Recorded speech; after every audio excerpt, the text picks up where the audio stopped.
జీవితాన్ని ప్రభువుకి ఇవ్వగలుగుతావా? ఈ గంభీరమైన సమయాన్ని నువ్వు త్రోసి వేసుకోవద్దు. ఈ అనుకూలమైన సమయాన్ని త్రోసి వేసుకోవద్దు.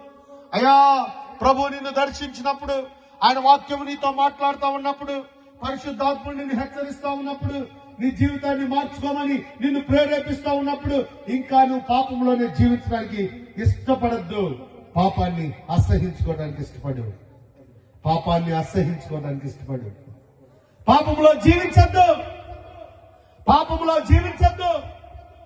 పాప వాంఛ కలిగిన వ్యక్తిపై బ్రతకద్దు. ప్రభు నిన్ను ప్రేరేపిస్తా ఉన్నాడు. ఈ రాత్రి కాల వేళ ముగ్గురు జీవితాల్ని ముందుకు తీసుకొని రాబండి. ముగ్గురు నిన్ను ప్రశ్నిస్తా ఉన్నారు. నా ప్రియ సహోదరి, నేను ఎప్పుడు దేవుని గురించి వినలేదు, వాక్యాన్ని గురించి వినలేదు, సందేశాన్ని గురించి వినలేదు. ఒక్కసారి ఆయన దర్శనము నా జీవితాన్ని మార్చేసింది. ఎన్నో పర్యాయాలు వింటా ఉన్నావు. ఇంకా మారు మనసు జీవితాన్ని ప్రభువుకి ఇవ్వగలుగుతావా? ఈ గంభీరమైన సమయాన్ని నువ్వు త్రోసి వేసుకోవద్దు. ఈ అనుకూలమైన సమయాన్ని త్రోసి వేసుకోవద్దు. అయ్యా, ప్రభు నిన్ను దర్శించినప్పుడు, ఆయన వాక్యము నీతో మాట్లాడుతూ ఉన్నప్పుడు, పరిశుద్ధాత్ముడు నిన్ను హెచ్చరిస్తా ఉన్నప్పుడు, నీ జీవితాన్ని మార్చుకోమని నిన్ను ప్రేరేపిస్తా ఉన్నప్పుడు ఇంకా నువ్వు పాపంలోనే జీవించడానికి ఇష్టపడద్దు. పాపాన్ని అసహించుకోవడానికి ఇష్టపడు.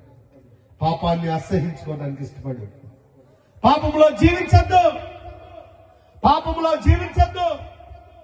పాప వాంఛ కలిగిన వ్యక్తిపై బ్రతకద్దు. ప్రభు నిన్ను ప్రేరేపిస్తా ఉన్నాడు. ఈ రాత్రి కాల వేళ ముగ్గురు జీవితాల్ని ముందుకు తీసుకొని రాబండి.